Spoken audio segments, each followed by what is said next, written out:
babalik sa kanila ang ginawa nila sa iyo. Kung may ginawa silang masama, kung may ginawa silang hindi mo gusto at grabe ang naging epekto sa iyo at nadamay ang ibang tao, hindi iisa ang araw. Babaliktad at babaliktad ang oras na ginawa nila sa iyo. Ang mga araw na hindi ka makatulog, babalik yan sa kanila. Kaya mga ginagawa nila, huwag pansinin at mag-move on. Lagi kong sinasabi na huwag gaganti. Huwag gagawa ng isang bagay na baka bumalik din sa iyo. Huwag susuklian ng masama ng kasamaan din. Baka kasi hindi mo makontrol ang sarili mo at baka may masaktan ka din nang hindi mo sinasadya.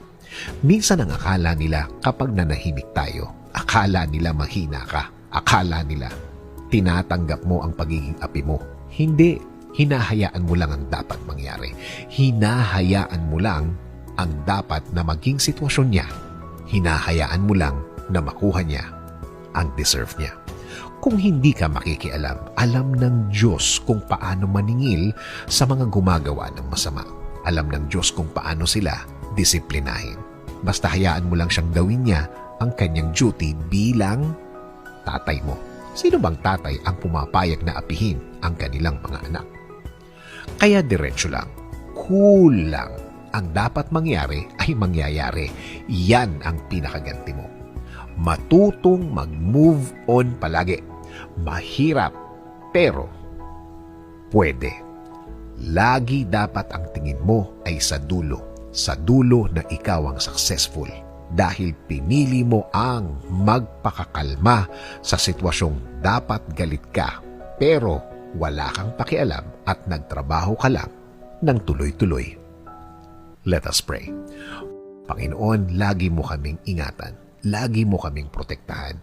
Lagi mo kaming ilayo sa mga taong walang alam gawin kundi ang manakit ng kapwa nila. Mag-isip ng masama sa kapwa nila. Patuloy nyo kaming i-guide sa tahimik na sitwasyon ng buhay.